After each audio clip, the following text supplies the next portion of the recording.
All right, so let's check out PA 8.2, which is introducing mole to mole, and this would be moles of A to moles of B ratios, and then doing moles of A to converting from moles of A of some product, some chemical to moles of another chemical. Okay, so this is the new ratio. This is the new skill for Unit 8, really the major part of the conversion. The rest of it is just using the skills from Unit 7, the conversions from Unit 7, but then putting them together with this new mole-to-mole ratio, okay? All right, so the notes I put up on the practice activity there, and you can do that practice activity, and then I show you the right answers or how to do it on the next screen. So if you'll walk through the notes and you can visually see that. But I thought a video might help you understand also. So, all right, so in order to go from moles of one thing to moles of something else, you have to be able to figure out this new ratio, and that new ratio comes from a balanced equation. It has to be balanced, okay? It has to be balanced. How do you know if an equation's been balanced or if you have to do the balancing? Well, the key giveaway is if there is a coefficient, remember that's the big number in front. If there's a coefficient before any of the numbers in the equation, then it's been balanced. That's the only reason that you get coefficients is if it's been balanced. And so obviously there's coefficients in front of all of these, and so it's a balanced equation. So now, the mole-to-mole ratio. So that means there's 2 moles of KClO3 for every 2 moles of KCl that's produced in this reaction, and there are 3 moles of oxygen that are produced. So we can make any ratio, we can use any 2 of these things and come up with a ratio. So I'll do one of them for you and let you do the other ones here. So how many moles of KClO3 are there to every mole of O2? Well, KClO3, we simply we get the coefficient. Moles of O2, go get the coefficient. So for 2 moles of KClO3 for every 3 moles of oxygen. And that's how you get your ratios. Now, this means that the ratio not only of moles is 2 KClO3, 2 KCl, and 3 of oxygen, but it also goes for how many molecules of each one there are in this reaction. So for every 2 molecules of KClO3, there'll be 2 molecules of KCl produced and 3 molecules of oxygen produced. And so that's really cool to recognize that ratio kind of goes for both moles and molecules. All right? Cool. All right, so I'm going to let you do the other ones here. Now, when you go to do a conversion, the conversions are really straightforward. If you remember just the basics of doing a conversion. First thing is you're going to read your question. How many moles of oxygen are produced from 8.3 moles of KClO3?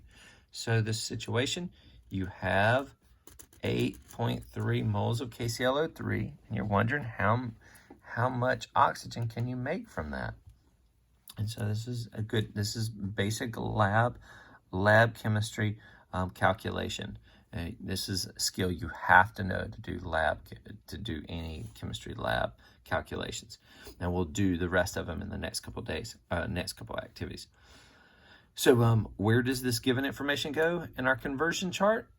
Yeah, it goes in the top left, 8.3 moles of KClO3. Okay, so if we've got that up here, then where do we put it next in our conversion?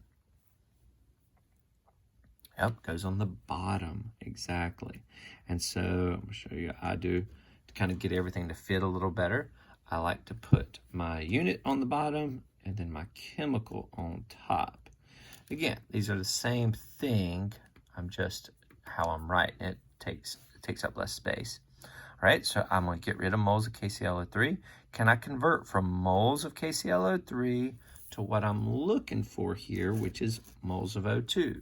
Do I have a ratio a ratio for moles of KClO3 to moles of O2? Yes. Remember, that's what you just did up here. Okay. So moles of O2 can go up here. Where do you get these numbers? They come from the balanced equation, the coefficients. Moles of O2 is 3. And remember, this is what we just did, so you could just look right here. But I'm just showing you, if you don't have to do this every time you do one of these. So you don't have to do this because it's all up here. So KClO3 has a 2. All right. That gets rid of moles of KClO3. Multiply the top numbers, divide by the bottom. So we have 8.3 times 3 divided by 2 equals, and that equals 12.45 moles of O2. Right? We need how many significants? 1, 2, 3. So we would need to round up here. 5 tells us to make that 12.5 moles of O2. Yep. And that's how you do it. All right. Hopefully this helps. As you go down here, understanding that down on number 3, I do take you in and let you understand that in a chemical reaction, remember the law of conservation of matter says that no matter can be created or destroyed. So that means all this mass has to be equal to all of this mass. Nothing can be destroyed. And so I want you to practice here and just to show that.